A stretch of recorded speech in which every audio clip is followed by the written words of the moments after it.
Okay, the other question I asked you to think about was, I drew that graph. So let me draw that again.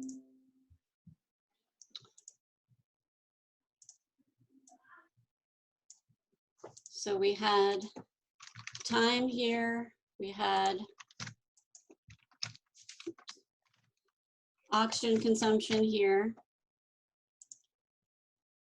I drew one line for oxygen requirement, and it looked something like this.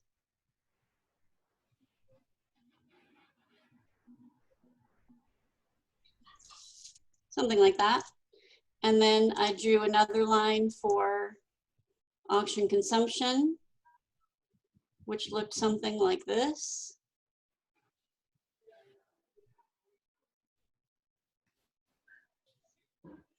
Okay, so can someone describe to me what's happening here?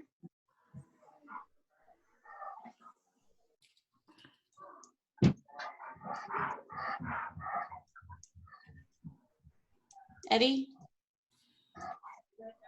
Yeah, I'm thinking that, so the requirement is in that first hill, shall we say, is so it's really high and their consumption is low, so they're in O2 deficit at that point. Okay, so this is oxygen deficit. Okay. And then, so I guess in that space, it looks like they never quite get to steady state, which means that they're either maybe hitting their lactate threshold or getting fatigued in general. So they can't get to, they don't consume as much as they need to get to whatever activity they're trying to do. Mm-hmm. But then, go ahead. I guess during where the requirement is low and the consumption is high, those are the moments of epoch. Okay. But it looks like maybe they're trying to like do sets where like they have like really high intensity at first and the intensity decreases as they continue throughout the exercise. So is this a HIIT workout? Yes, this would be a HIIT workout, right? This is high intensity followed by a lower intensity, followed by higher intensity, followed by lower intensity. So we're alternating work and recovery. Okay. Each intensity, the intensity level of each progressive work interval is getting lower. Why is that happening?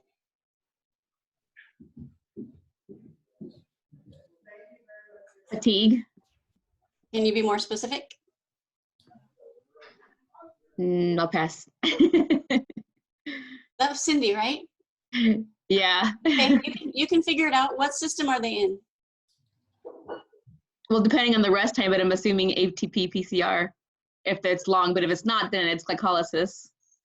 Okay, so look at, this is time going across here. Okay, so look at the length of the work interval as compared to the length of the rest interval. And can you figure out what system they're probably in? That's glycolysis, because it seems like pretty slow, pretty close. Yeah, so if we say this is a 1 minute, if we said this is a 1 minute work interval, then this is about a 1 minute rest interval, because I tried to make them about the same. Okay, I know it's a rough drawing, but I tried to make them about the same. So if this is a 1 minute work interval followed by a 1 minute rest interval followed by a 1 minute work interval, 1 minute rest interval, what system is that? Glycolysis. Okay, and if you were trying to say this was ATP PCR, so if you said this was a 10-second work interval, then this is a 10-second recovery, right? Because they're about the same. So right. would that be ATP PCR? No, because so there's no way for this to be ATP PCR. This would right. have to be glycolysis. So what's the fatigue that's causing this decrease in intensity? Hydrogen accumulation and inorganic phosphate accumulation. Good, which you should be able to explain in detail if I were to go that far. Okay, so you can figure out, don't give up, you can figure out what's causing the fatigue. Okay, so I could make the rest intervals longer and keep, so each intensity for each work interval would could remain high if I made the rest intervals longer, right? But I made it so that each one's getting harder and harder because you're not recovering long enough. Okay, what do you think this person is doing during the recovery? Are they sitting? Are they standing still? Are they jogging around, walking around? Are they sprinting? They're walking around. What do you think they're doing? Walking around probably with their hands on their head. Okay, how do you know they're not sitting during this recovery? Because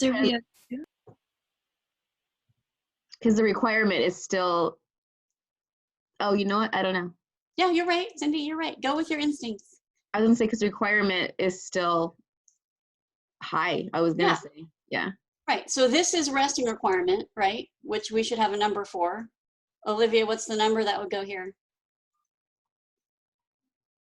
Would it be like 40 milliliters per? No, that would be up here. James, what number would go down here for the 3.5 3.5 what? milliliters per kilogram per minute. Good, is resting oxygen consumption. Okay, this is the requirement for this person's highest intensity interval. Okay, this is approximately the requirement of the rest, right? So if they were standing still or sitting during the recovery, the requirement would drop all the way back down to rest. So it would look more like this, all the way back down to rest in between.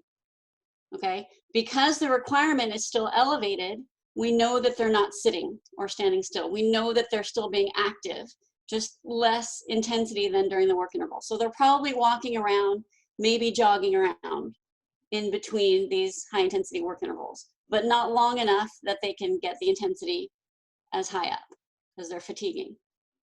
Does that make sense? So when you're looking at something like this, to explain it, you want to look at the relationship between the requirement and the consumption. You want to look at the relationship between the requirement during the work and the requirement during the rest as compared to complete rest. So I should use the word recovery here, requirement during the recovery as opposed to complete rest. You want to look at how the intervals are changing as we go along. Are they maintaining the same intensity or is the intensity decreasing? Are we somehow able to increase intensity as we go along? There are all kinds of different ways I could draw this. Okay, and you recognize it as an interval training workout. Okay, so you should be able to, if I give you a drawing like that, be able to explain to me what's happening with some detail. And if we were taking the test in class, I would say that you need to be prepared to draw something like that. If I give you an example of a workout that somebody's doing, be able to draw that. But you won't be drawing on the test, so you know you won't have to do that. But you understand what to look for in a drawing like that, yes? Okay. Another thing I want to talk about. Okay, let me ask, I'm gonna ask you a couple of sample questions. Let's say,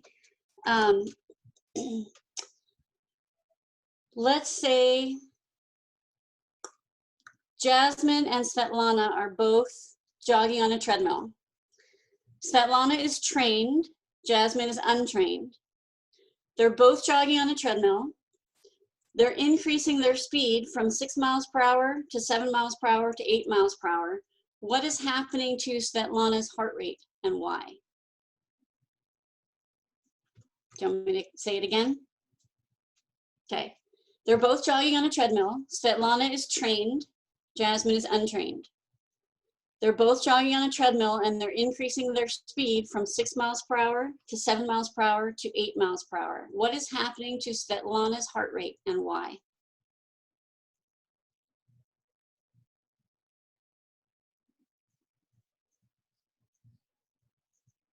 Anybody can jump in here with an answer.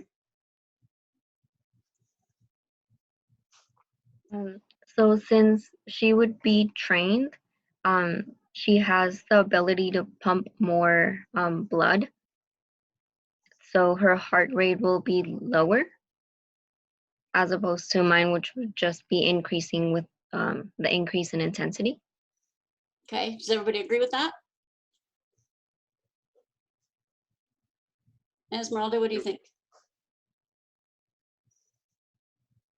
exercise, both of their heart rates are increasing because there's a decrease in parasympathetic activity, which is going to decrease vagal tone. And once it hits 100 beats per minute, it's going to increase sympathetic nervous system activity, which is going to act on the sympathetic cardiac nerve. Okay. You guys agree with that? You can't agree with both. What's happening to Svetlana's heart rate and why? Is this an exercise question or a training question? Exercise. So if we're saying her heart rate is lower, so Jasmine, what you said is true. The trained person would have a lower heart rate than the untrained person, but that's not what I asked. I didn't ask you to compare the trained person to the untrained person. That would be a training question. I asked you what is happening to the trained person's heart rate as they increase their intensity. That's an exercise question. Okay, so the main point I want you to get from this is with increasing intensity, it does not matter if you're trained or untrained. Your heart rate will increase as you increase your speed on the treadmill, whether you're trained or untrained. Okay, so the trained person is going to start with a lower heart rate than the untrained person, and you should be able to explain to me why. But as they both increase their intensity, both of them are going to have increasing heart rates because of the sympathetic nervous system activity. Okay, in this case, it's less because of the withdrawal of the parasympathetic activity, because if we're already at 6 miles per hour, we're probably well above 100 beats per minute, which is where the parasympathetic system stops. Okay, so it's mostly an increase in sympathetic activity, sympathetic cardiac nerve, epinephrine, causing the increases in heart rate, regardless of whether the person is trained or not. Okay, so don't get confused as soon as you see that this person is trained. Don't automatically in your mind go to the training side of the table. Look at what the question is asking. Okay, trained people and untrained people both respond the same way to exercise, increases in exercise intensity. Okay, if I were to ask, how does Svetlana, if I'm comparing them, they'll be at the same intensity, right? I would say Svetlana and Jasmine are both jogging at 6 miles per hour. How does Svetlana's heart rate compare to Jasmine's heart rate? That's when you'd say Svetlana's heart rate is lower because her stroke volume is higher, so she can deliver the same cardiac output at the same intensity with a more efficient system. Okay, do you see the difference between those two questions? Take that as a yes. Okay, ask me if I'm confusing you. Okay. I have a question. Yes, go ahead. So does that mean, is that the same as saying that the trained person's heart rate would would increase at a slower rate because she's trained? It wouldn't increase at a slower rate. It would start from a lower point, right? So we could start at rest. If both people are resting, the trained person is most likely to have a lower heart rate, resting heart rate, right? Because they have a more active parasympathetic system, higher vagal tone. If they both start exercising and increasing their intensity, their heart rates are both going to increase at the same linear increase as the intensity is increasing. But the person with the trained heart rate will always be lower if they're at the same speed. But the trained person's heart rate is still increasing with the increase in intensity.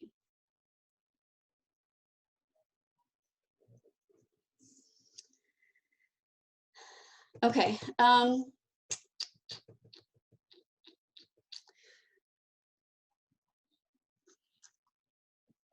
Let's review some of the older things before we get into more applied questions.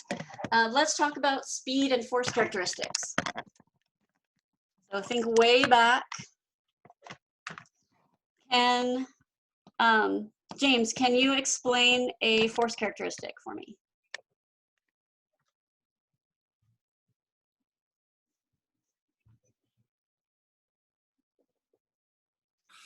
Fiber type. Not fiber type.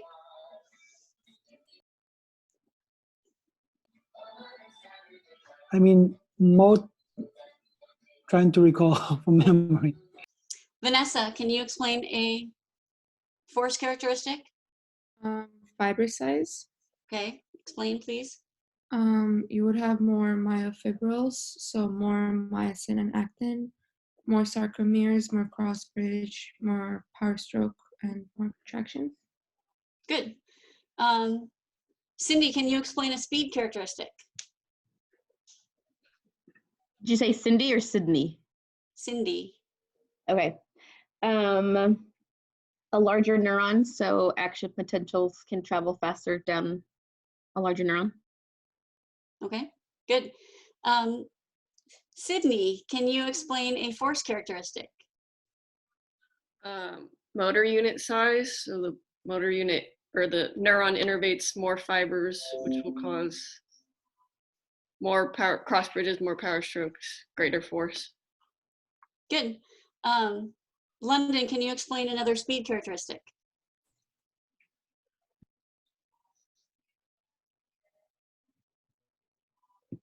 Would it be fiber size? How? The more for speed.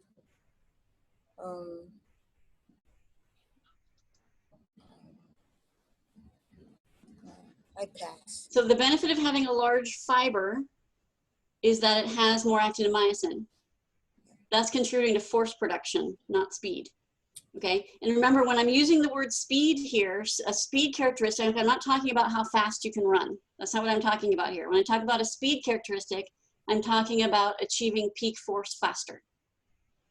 Okay, so don't get confused with the word speed here, because having more force production will make you able to run faster, but that's not what we're talking about here. I want speed to peak force. Okay, Ani, do you have a speed characteristic you can explain? ATPase. Okay.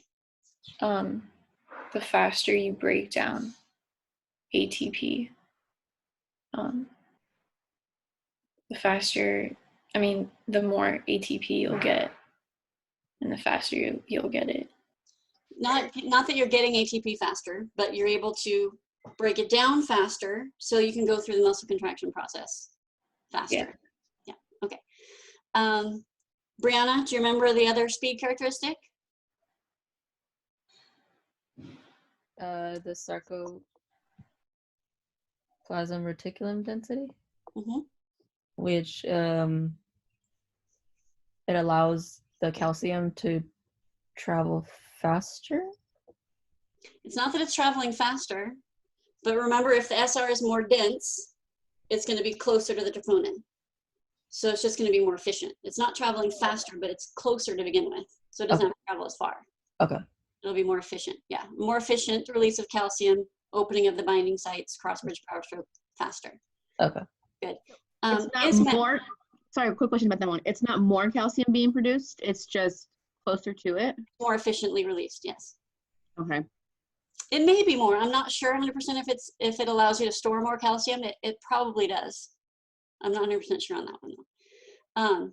Ismail, do you have an energy system characteristic you can explain?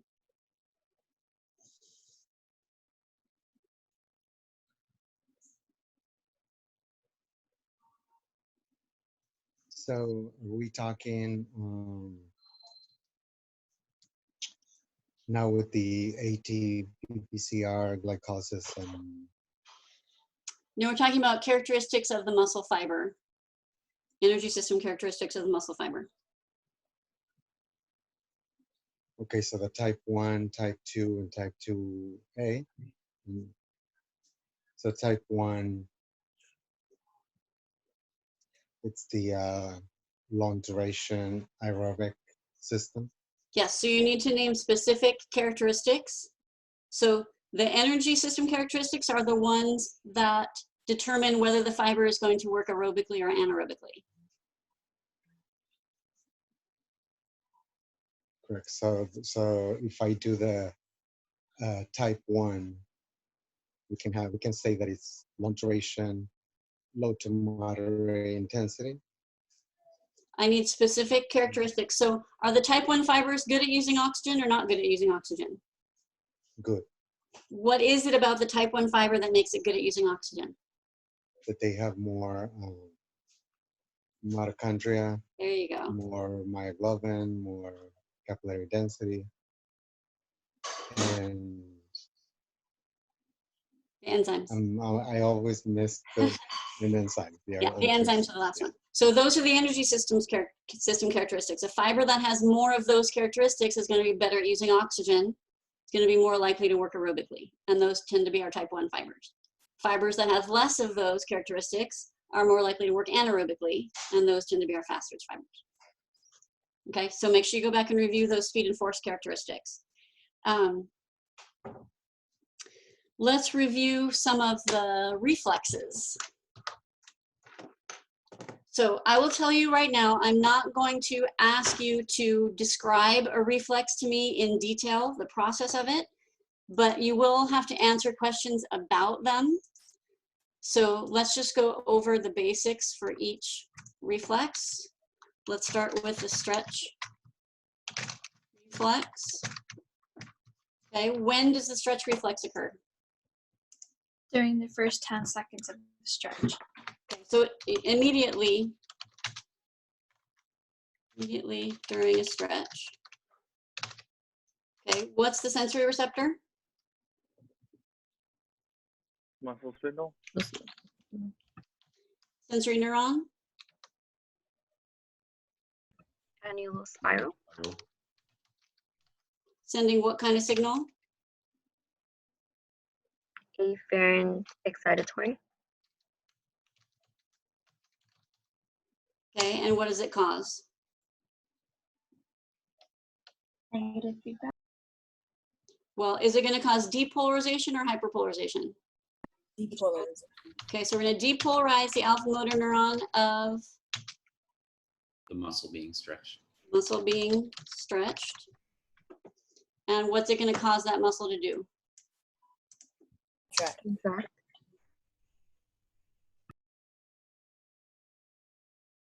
What kind of feedback is this? Negative. Negative feedback loop. Negative feedback because it's canceling the stimulus. Okay, so this is the basic information you need to know about the stretch reflex. Okay, let's do autogenic inhibition with a stretch stimulus. Okay, when does this occur?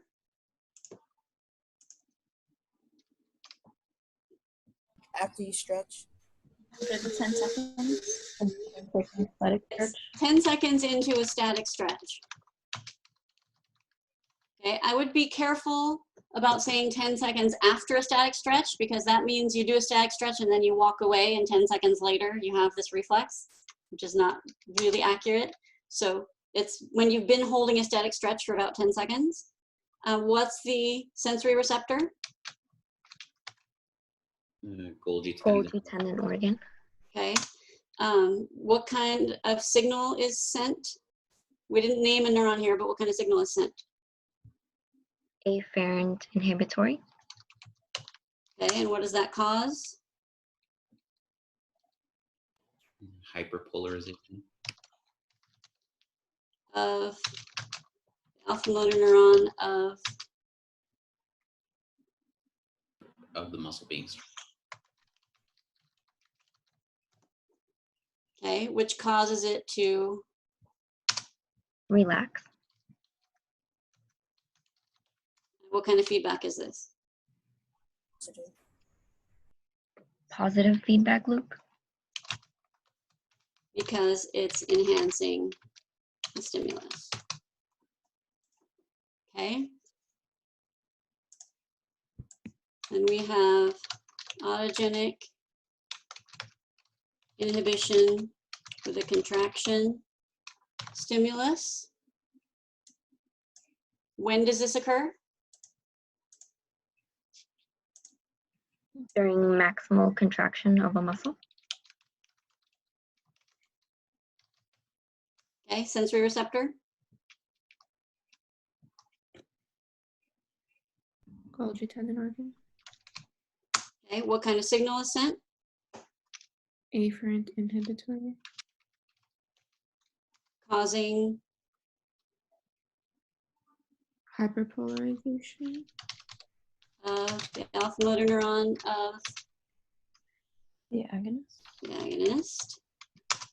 And how does it respond? Cancels out the contraction.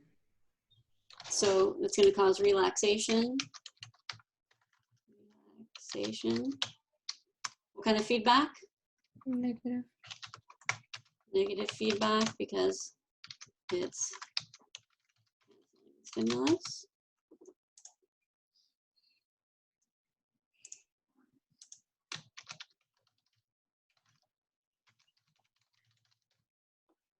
Okay, when does reciprocal inhibition occur? Every time in contraction.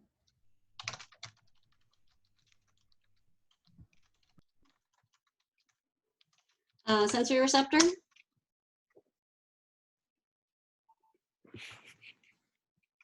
Muscle spindle. Sensory neuron? Flower spray. Sending what kind of signal?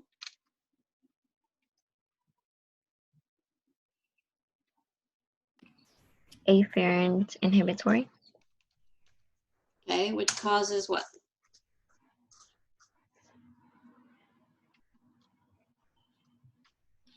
This is hyperpolarization of the alpha motor neuron of the antagonist. Which causes it to relax. What kind of feedback is this? Positive feedback loop. Because it's enhancing stimulus. Okay, which one of these involves the gamma motor neuron? Reciprocal inhibition. So you should know that as well. I'm not going to ask you to explain the process in detail, brain send signal depolarizing alpha motor neuron gamma. I'm not going to ask you to explain that process in detail. But you should be able to answer questions about these. Which ones are positive feedback, which ones are negative feedback.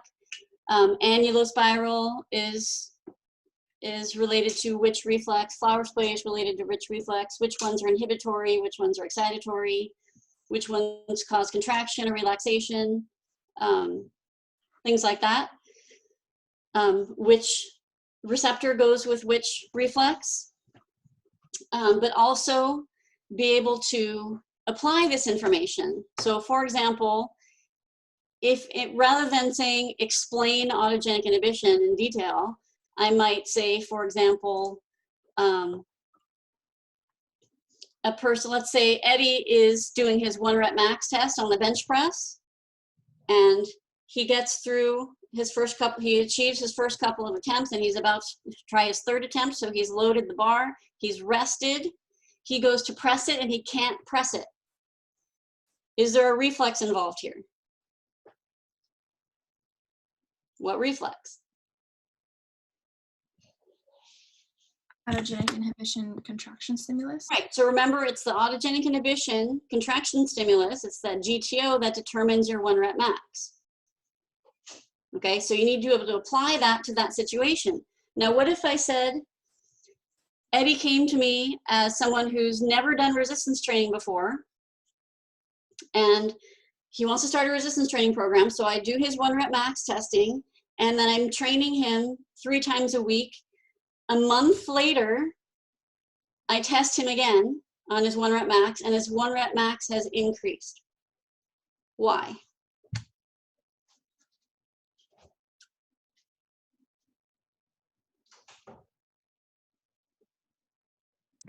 He built hypertrophy. You worked out. In the first month of training, is he getting a lot of hypertrophy? No.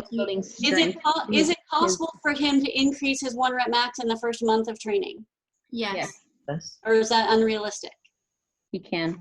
He can. Okay, but he's not getting a lot of hypertrophy. So how is it possible for him to increase strength in the first month of resistance training without hypertrophy?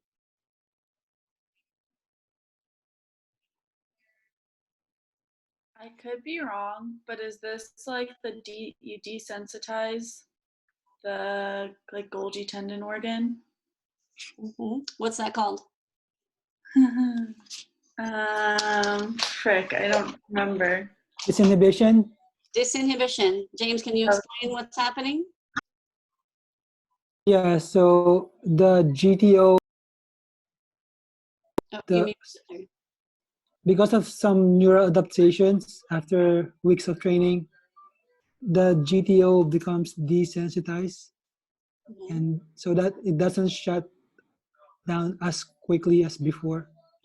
So it's going to allow you to produce more force than you could before you started training, which is going to be an increase in your 1 rep max, which is an increase in strength. Right? There are 2 other things that could be causing increases in strength without hypertrophy in this first couple of months of training. What are the other ones? Increased synchronization and recruitment of motor units and increased rate code. Okay, can you explain either of those? Only rate code because I wrote it down. Go ahead, explain rate coding. It's the frequency of firing of the neuron, so it fires more frequently and repolarizes faster, so it can respond to the next signal faster. Good, and who can explain the third one?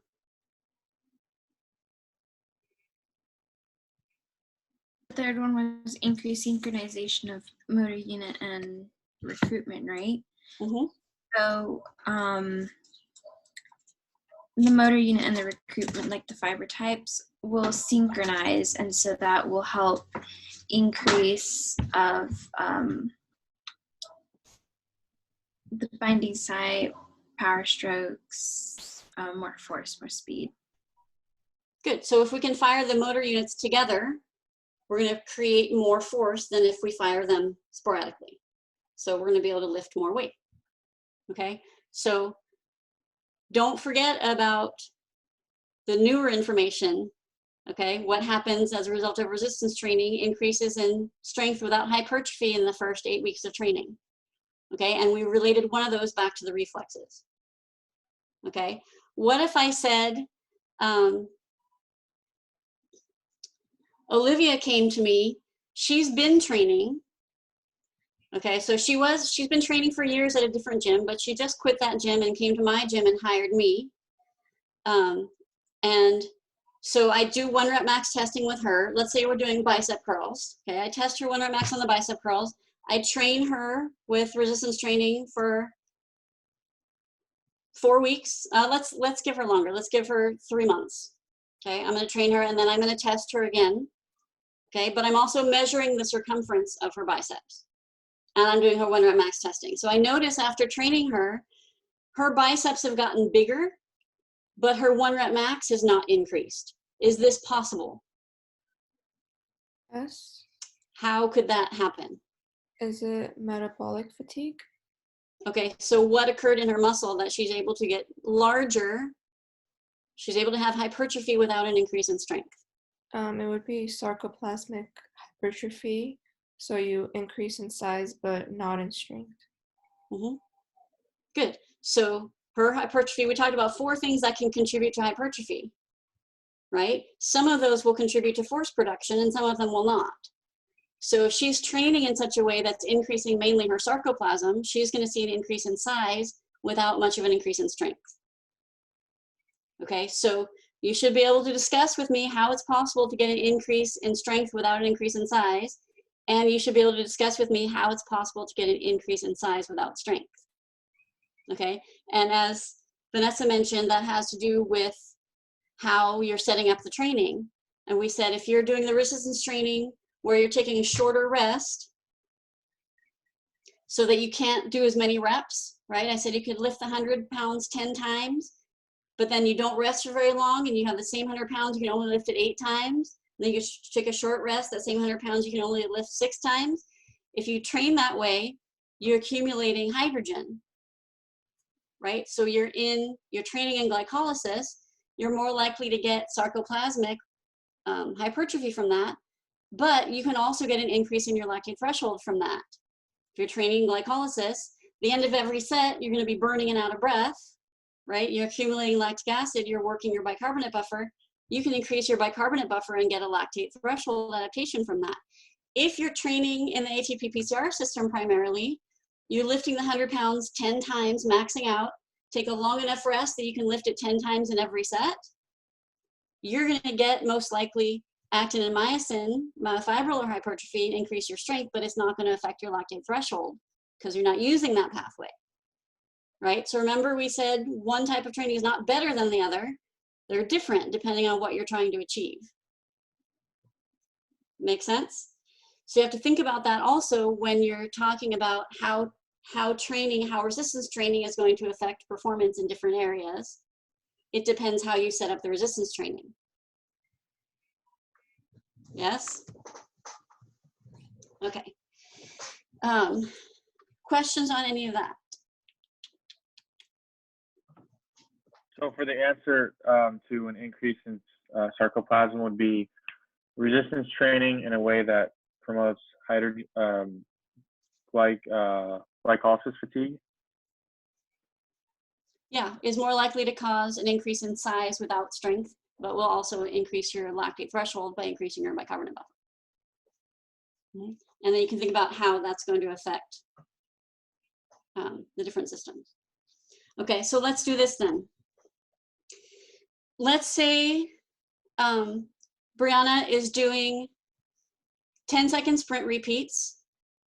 She's doing 10 repeats of 10-second sprints with 20 seconds of rest in between. Is this going to improve her 100-meter sprint time?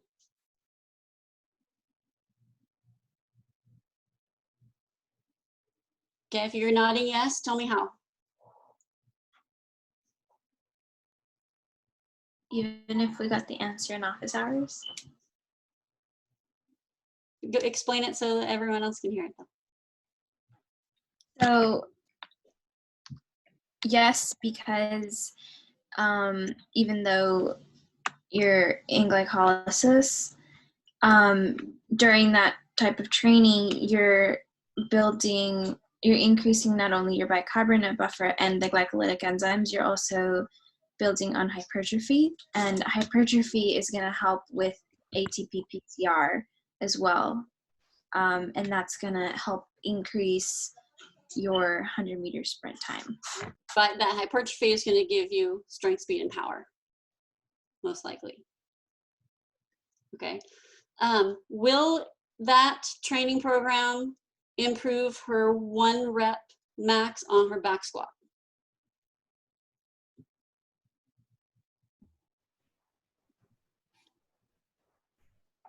Now I learned that yes. Why? For the same reasons that she just said, it'll increase the same characteristics as ATP PCR training: hypertrophy, speed, strength, and power. Okay, but remember that the hypertrophy from that type of training is more likely to be sarcoplasmic hypertrophy. So it may contribute a little bit to force production, to max force production. It's obviously not the most efficient way to increase your 1 rep max. The more efficient way to increase your 1 rep max would be through heavy resistance training. Okay, but you could see a little bit of improvement from that. Would this type of training improve her 400-meter sprint time?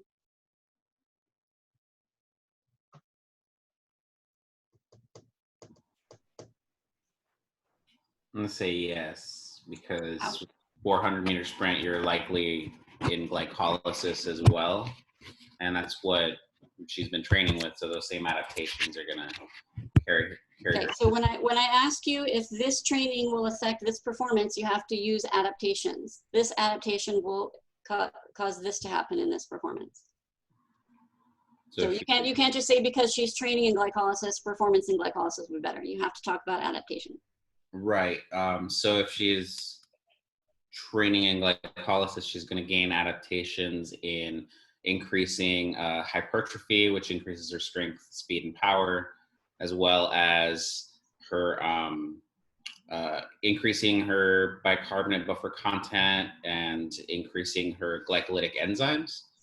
So okay, is the increase in bicarbonate buffer going to contribute to the improvements in her 400-meter sprint? So don't just list that because it's one of the adaptations. How long is a 400-meter sprint? I don't know much about. About a minute. Yes, because she's going to, it's going to increase her use of the bicarbonate buffer, which makes it so that she can clear her lactic acid faster and be in glycolysis at higher intensities she can maintain. Right. So I mean, if she can maintain a higher intensity, that means that that will along with the hypertrophy that increases her strength, speed, and power. She's going to be able to maintain that for wait. Oh no, because it's not about length of time. It's okay. I'm confusing myself. Does anybody have anything else to say here? The I have question written is, down it increases her lactate threshold. okay, so we know that this type of training will increase her lactate threshold. The question is, will that increase in her lactate threshold affect her 400-meter sprint time? And I know we discussed this in our last lecture. And you said yes. I'm just trying to remember why. I thought so. Anybody else have a different memory? Is it no because that's aerobic? That the bicarbonate buffer refers to aerobic performance. Lactate threshold is here. Okay, your 400-meter sprint is up here at this intensity. It doesn't matter where you shift from aerobic to anaerobic if we're performing up here. Okay, what matters to get you faster is how much force and power you can produce in the muscles that you're using. The lactate threshold affects endurance performance. The lactate threshold does not affect sprint performance. Strength and power affect sprint performance. So would the 400-meter runner benefit from resistance training? Yes, because that would cause hypertrophy, so they get more actin, myosin, and more cross bridges, power strokes, and muscle contraction.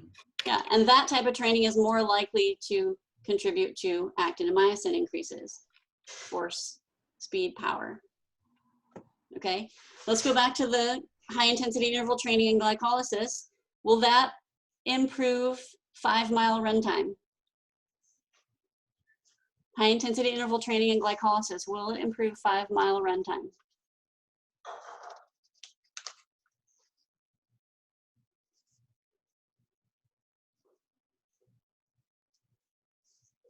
You guys were supposed to think about all these things. 5-mile run time. 5-mile run time. No, because it's longer than, it's too long. A 5-mile run time would probably be around 40 minutes. Okay. Yeah, I'd say a half an hour. So So glycolysis ends around 5 minutes, right? And then it switches to. Okay, so Cindy, what you keep going back to is you think that the system you're training in only affects performance in that system. Oh, That's right, not it true. carries over because it's The system always you're in the training same. in can affect performance in other systems. Yeah. Okay, so does training, high intensity interval training and glycolysis affect your 5-mile run is in what system? Aerobic. Aerobic. That's endurance performance. So the question is, does high intensity interval training affect your endurance performance?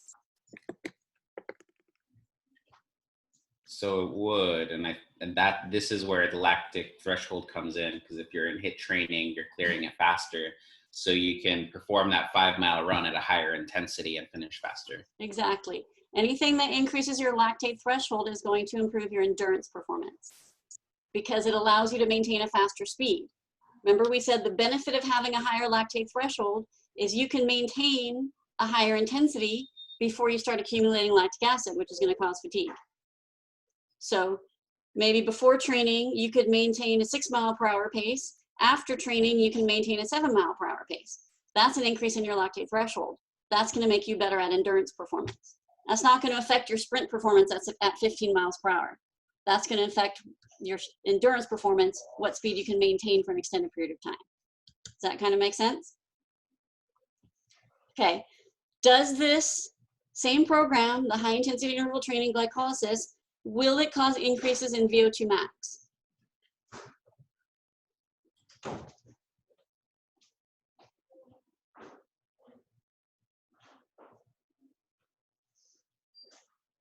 I want to say yes. Okay, why? Because of the bicarbonate buffer. How does bicarbonate buffer increase your VO2 max? You got to be able to explain it.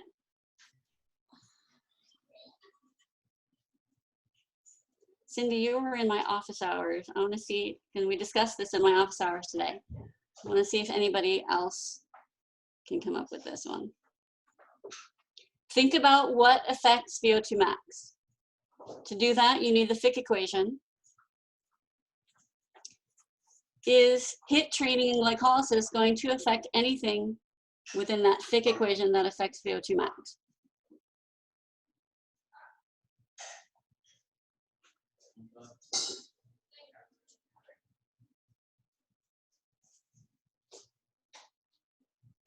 You have a 50-50 chance of getting it right if you guess yes or no.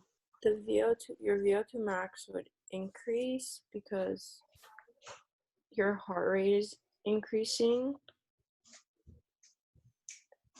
and your stroke volume is decreasing. Why is your heart rate increasing and your stroke volume decreasing? Are we exercising? I forgot what the question was. No, this is a training question. Okay. So we did glycolysis training.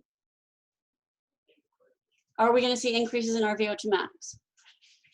Would your AVO2 difference increase? That's a good question. Would your AVO2 difference increase as a result of HIIT training and glycolysis? Yeah. Why? You're consuming more oxygen. Because it's, do you increase your mitochondria and your oxidative enzymes, your myoglobin content, and your capillary density? Does that happen? If that happens, that would increase our VO2 max, right? By increasing our VO2 difference. Does that happen in response to high intensity interval training and glycolysis?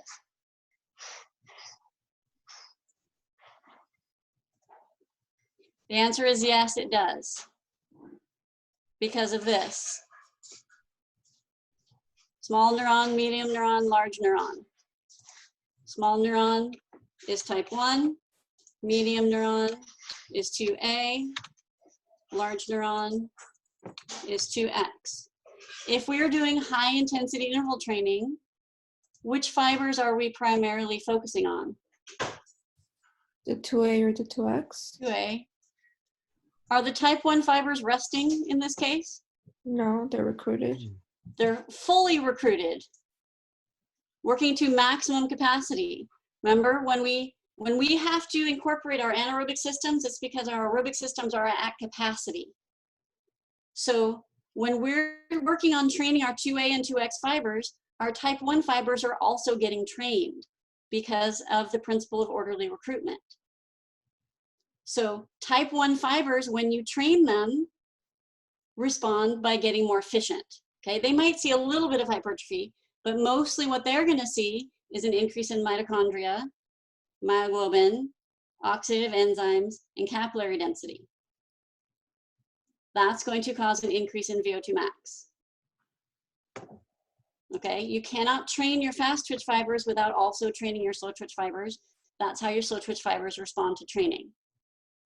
Okay, this is why high intensity interval training gets you the most results, because it's going to give you the hypertrophy, it's going to give you the lactate threshold, and it's going to give you the VO2 max. It'll give you everything across the board. Does that make sense to you? So this is pulling in the gosh, what was there? The lactate threshold. We're pulling in the size principle. We're pulling in the crossover concept can apply here. The RER can apply here as we shift to carbohydrates, right? All of these things are connected. And I'm more likely to ask that in an applied way. I'm not just going to say, how does training and glycolysis affect performance in ATP-PCR? I'm going to give you an example of training, an example of performance, and you have to figure out what the systems are, what the adaptations are, mention the specific adaptations and how they apply to that performance. Okay, so although training and glycolysis increases bicarbonate buffer, and increases lactate threshold, that doesn't necessarily apply to the 100-meter sprint, but it does apply to the 5-mile run. Okay, so you need to be able to analyze these different things. Okay.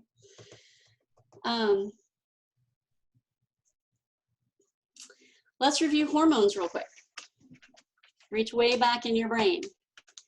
How would you expect epinephrine to affect lipoprotein lipase activity? Activate or inhibit?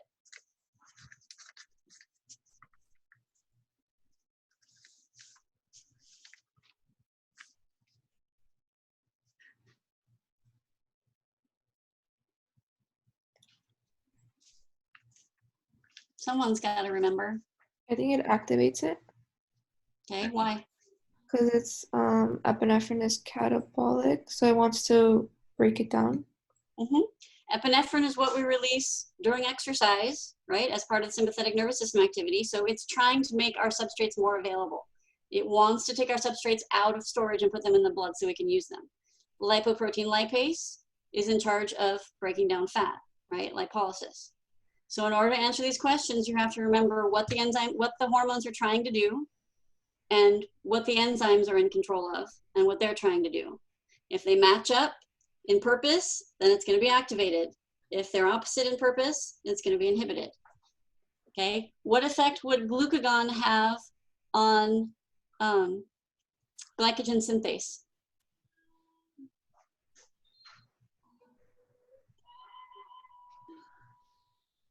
It would inhibit it.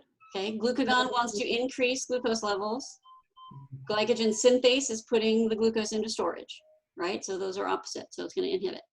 What effect would insulin have on glucose 6-phosphatase?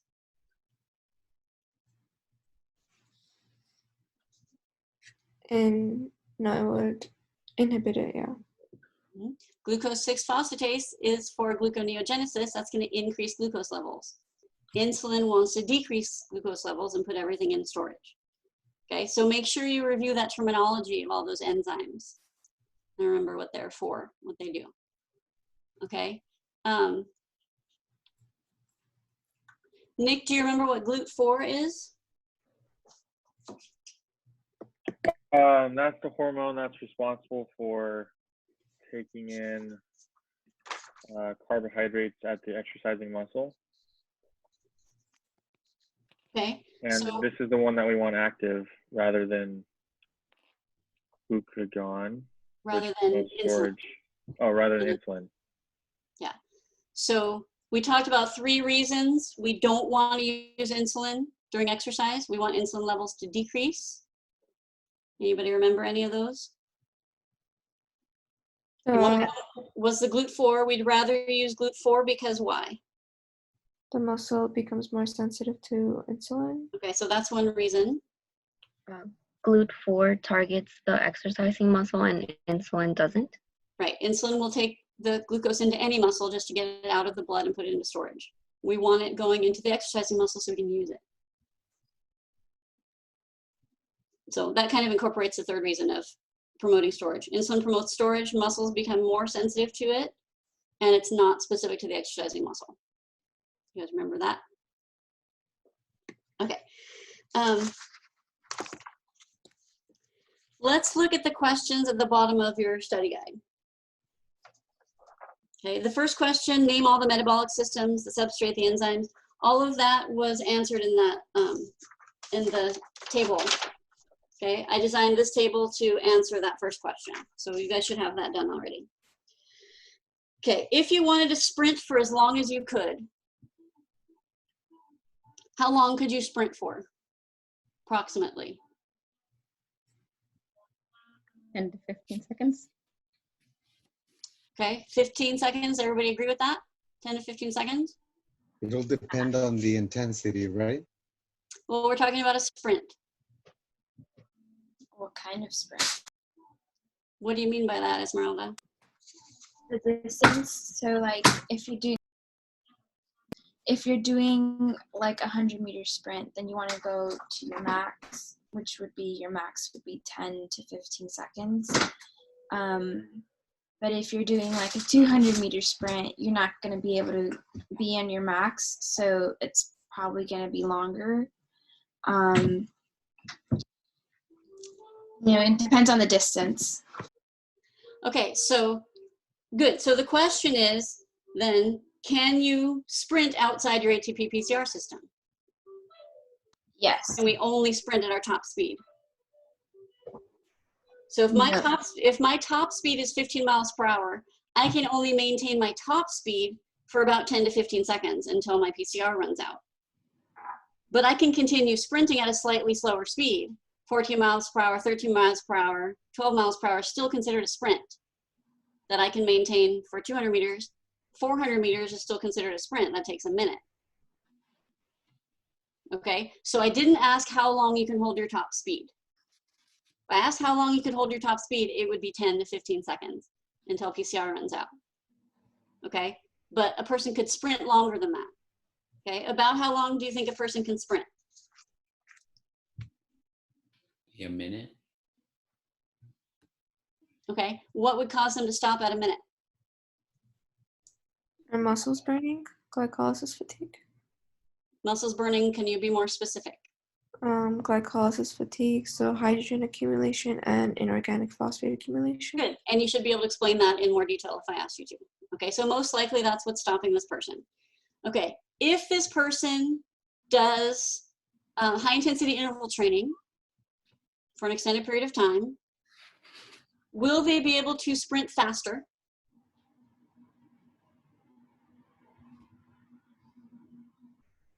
Yes. Why? Because of HIIT training is going to help them increase in speed, power, speed, and force. So it's going to help them cover that distance in a shorter period of time. Okay, so the hypertrophy is going to give them the strength, speed, and power. Will they be able to sprint longer?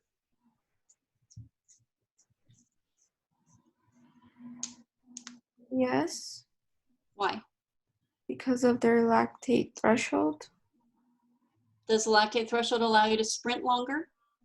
No, never mind. So we estimated that a person could sprint for about a minute. If they do HIIT training, might they be able to sprint for longer than a minute?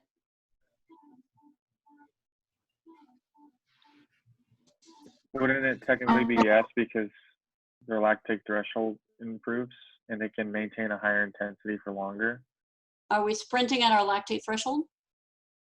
No. No, never mind. You'd be sprinting way beyond it, but I wonder if it has more to do with the amount of substrate you have stored from training that way. Okay, is substrate depletion causing fatigue during the sprint? Oh wait, no, it's not. You can't sprint for a longer period of time because there's that certain amount of time. But you can sprint for a longer distance. This is a complicated question. Your brain should hurt thinking about this. There are a couple of different ways to look at this. Okay, if we're talking about the sprint being in glycolysis, let's say if we took an untrained person, out to the track, warmed them up, and said, sprint for as long as you can, they probably will not be able to sprint for a full minute.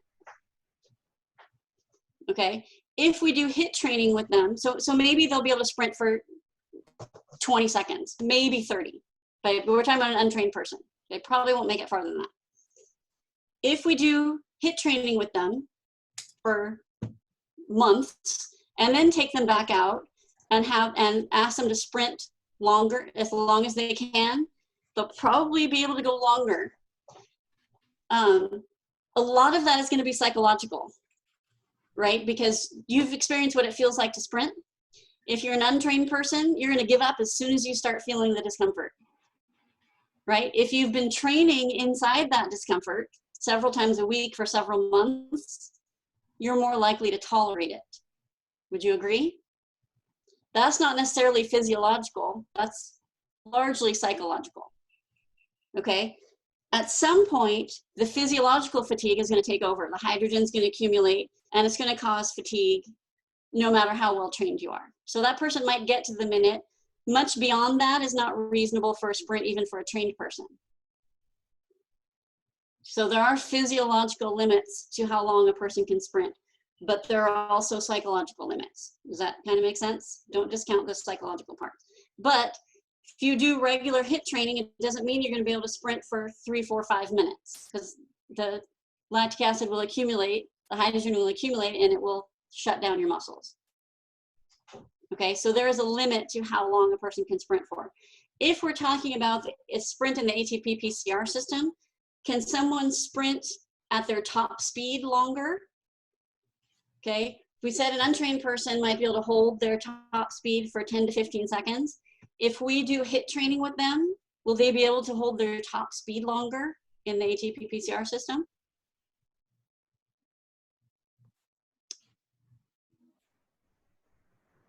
No, Rodolfo, why not? Because of the PCR depletion.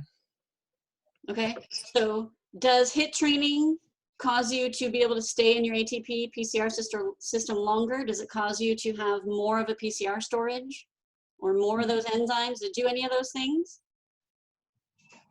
No, what it causes you to be able to do is to produce more strength and power within that system, right? Because of the hypertrophy.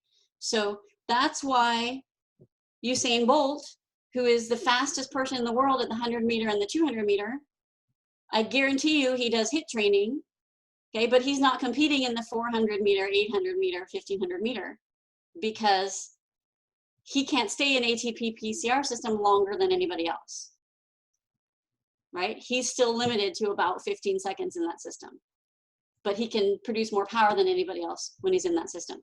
So training doesn't allow you to hold your fastest speed longer, it just increases what your top speed is. You can produce more power. Does that kind of make sense? Okay. So real quick, so he's in that same amount of time, just what he can accomplish in that time is more powerful, right? Essentially, okay. So we talked about this in office hours. Would Usain Bolt be out of breath at the end of his 100 meter sprint? Usain Bolt being the fastest person in the world at 100 meters. No. Takes him about 9 seconds. Why will he not be out of breath? Because there is no accumulation of lactic acid and there's less or little epinephrine. Yeah, so there's nothing causing him to be out of breath there. Allison Felix, one of the fastest in the world at the 400 meters, will she be out of breath out of the 400 meter sprint? Takes a little under a minute for her, I think. Yes. Why? Because she has accumulated lactic acid, and so that's gonna increase the bicarbonate buffer, and then that's increasing C. Even though, well, you were in my office hours, so I expect you to have an answer for this. Even though she's very, very highly trained, she's still going to be out of breath after a 400 meter sprint, because that's how glycolysis works.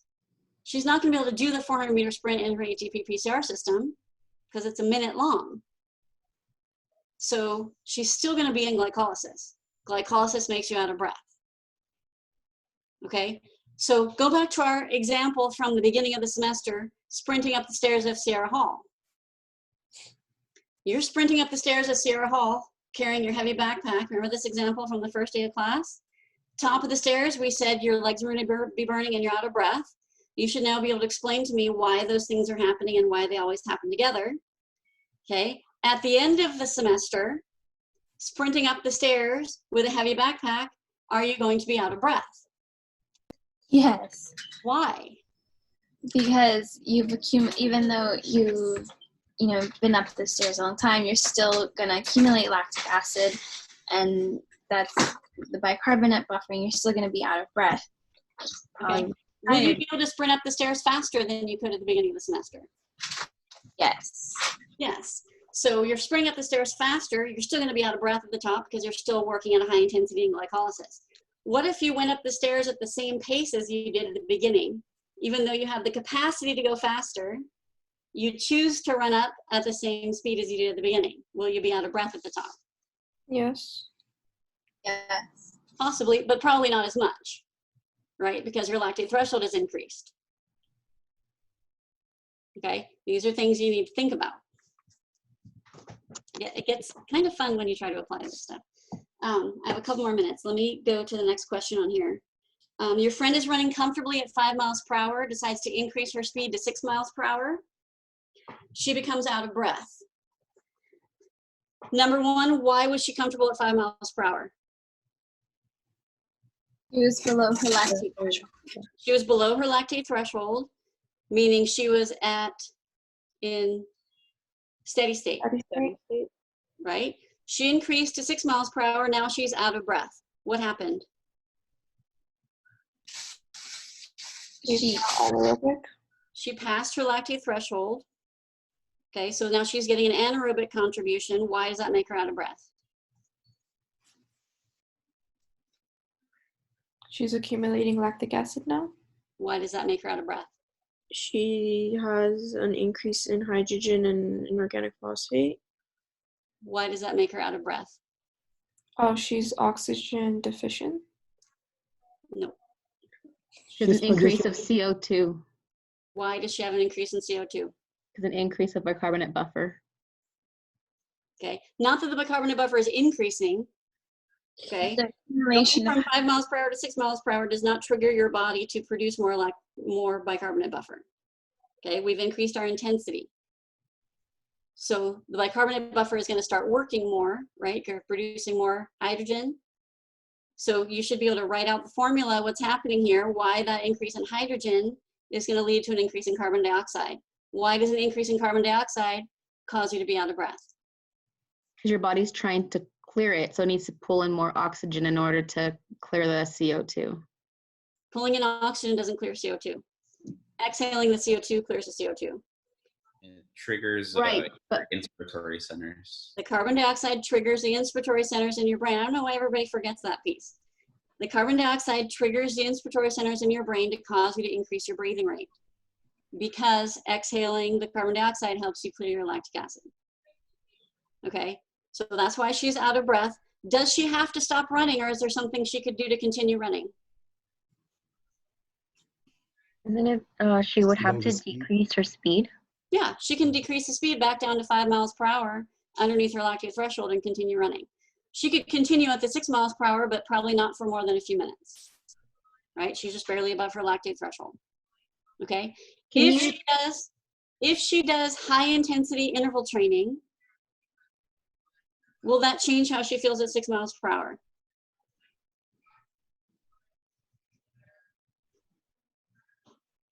People are shaking their head yes. Tell me why.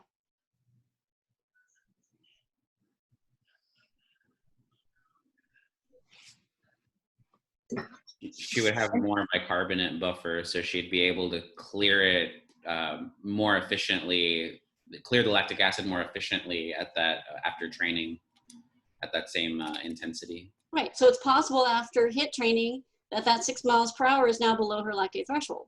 She's going to increase her lactate threshold, right, with the bicarbonate buffer. So if she bumps up her lactate threshold, maybe that 6 miles per hour she'll be comfortable at now. She can hit steady state.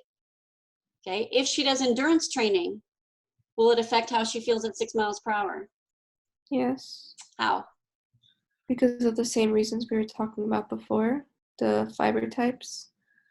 So if you're using, for endurance training, you're using your type 1. So you're increasing your mitochondria and all the other 4 adaptations. So it would also help her when she's in glycolysis or above her lactate threshold. Yes, can you make, there's a little bit of information missing there to make the connection between the endurance training and her performance on the 6 mile per hour run. You guys pick up what's missing? So you're right with those adaptations. How do those adaptations affect her 6 mile per hour run? She wouldn't be out of breath as much. Why not? I'm not sure. So the increase in mitochondria, myoglobin, O2 enzymes, and capillary density are gonna help produce less lactic acid. How does that relate to a 6 mile per hour run? So if you're producing less lactic acid, it's gonna increase your lactate threshold, meaning you're gonna be able to run at a higher intensity without reaching your lactate threshold. Right, so at 6 miles per hour, now she's producing less lactic acid. So that means an increase in lactate threshold, so she can now be comfortable at 6 miles per hour. Okay, so the HIIT training and the endurance training both increased her lactate threshold, which made her comfortable at 6 miles per hour. But they did it in different ways. One through clearing it faster, one through producing less. Okay, so we're just applying that now to a specific situation. Does that make sense? These are the kinds of questions you're gonna have on the final. I'm gonna give you a situation and ask you to explain what's happening. How is this gonna affect this? How is this gonna affect this? I have a question when we were talking about the carbonate buffer and the CO2 and why we would be out of breath in the CO2. You mentioned something about inspiratory, I didn't get. So the carbon dioxide triggers the inspiratory centers in your brain, and that's what causes you to increase your respiration rate. That was your ventilatory threshold. Remember, so if you're out of breath, it means you hit your ventilatory threshold. Ventilatory threshold and lactate threshold happen about the same time because that's when the bicarbonate buffer is working, producing the carbon dioxide, which increases your breathing rate. Okay, so we are out of time. Let's talk real quick about your final. You guys have your final Monday at 12:45 to 2:45. So make sure you have access to the internet, your computer, and your phone. We're going to do it the same way with the lockdown browser on your computer and your phone on Zoom so that I can see your face and your desktop. It is not going to be open note.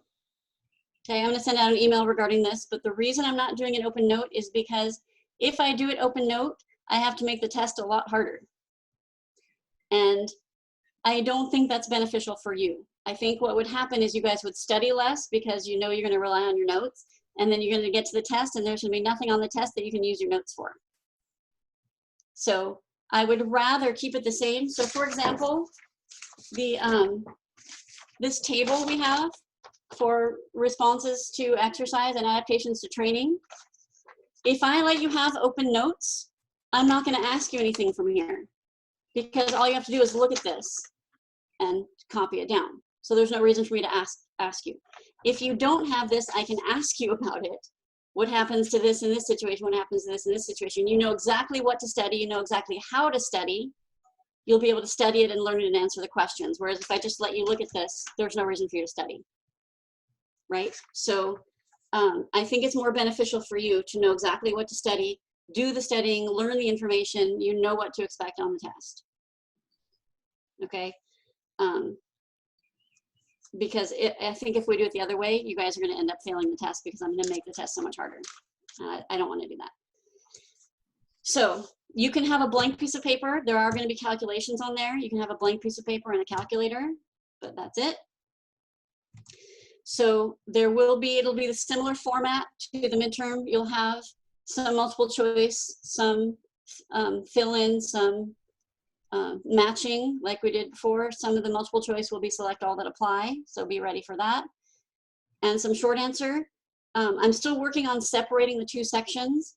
I've heard that it's difficult when you're in the browser, in the lockdown browser, to log out of one and log back into the next one. So I'm still working on that if that's going to happen. I'm going to try to make that happen. It's a 2-hour test. Okay, so make sure your phone is charged, probably plugged in so that it doesn't die. Okay, because the camera's got to stay on. So make sure you're in a place where you can have your phone plugged in and your computer plugged in. And you're not going to be able to get up and go to the bathroom, leave the room or anything like that, just as if we were in the classroom.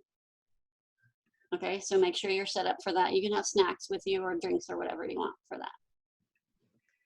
You said 12:45 to 2:45, right? Yes, Monday, 12:45 to 2:45. If I'm wrong, somebody please correct me. That's what I have written down. Okay, so you might want to log in a couple minutes early so that you can just click on the test and be ready to go right at 12:45. Use all your time. For like the short answer, can you tell us beforehand, like, because we can't go like back or anything, how many short answer questions we have, so that way we can like time ourselves a little better, or no? I haven't written it yet. Oh, okay. Does it tell you when you open the test how many questions there are? Well, it says how many questions, but not how many are like short answer or like multiple choice. So I'm going to try to have them separated so that when you finish the multiple choice block, it's not affecting how much time you have on the short answer block. Okay. I'm going to try to have them separated if I can make that happen. And then let's say we get like a phone call during, if I just press like decline, does that change like your, like, do you, like when I get a phone call, can you still see me? Like, because I remember I got a phone call and I hit decline and I like freaked out during the exam. Yeah, I mean, if it's a second long like that, it should be okay. But you should put it on Do Not Disturb so that you don't get calls. Wait, put it on what? Do Not Disturb.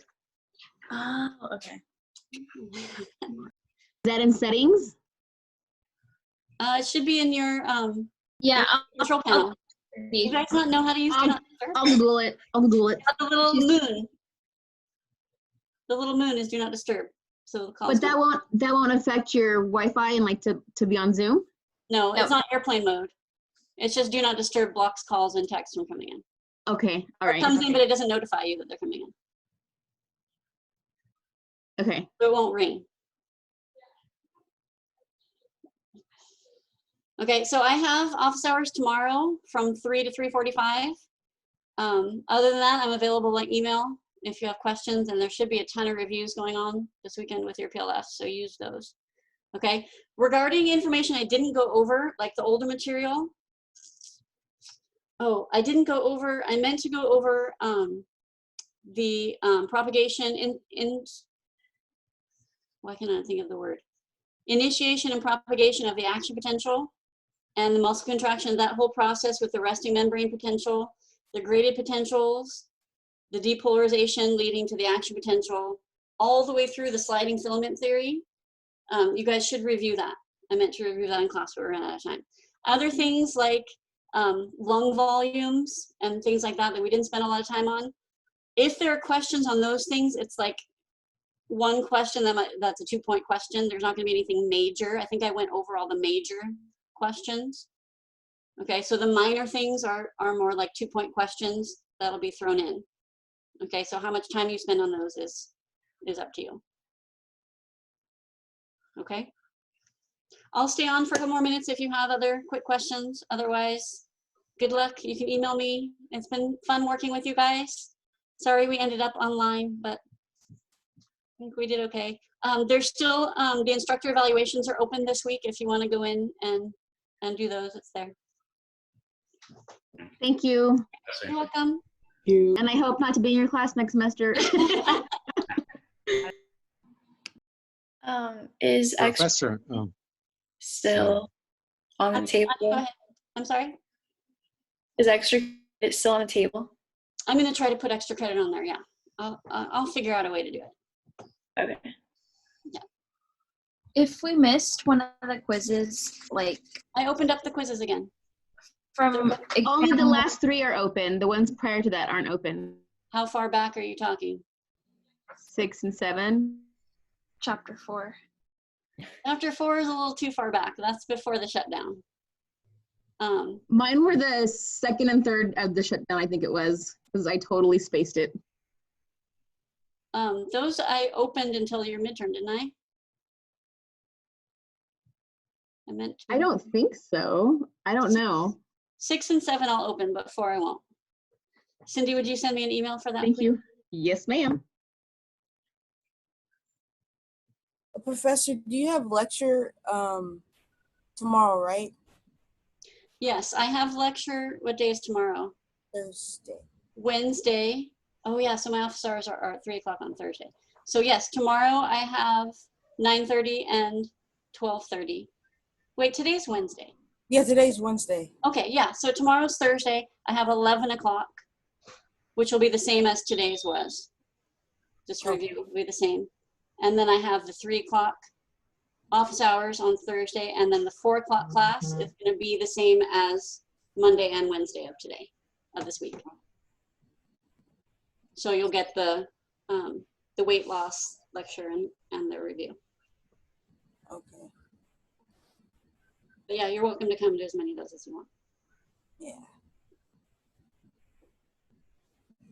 All right. Okay. All right, you guys, if you don't have any more questions, I'm going to sign off.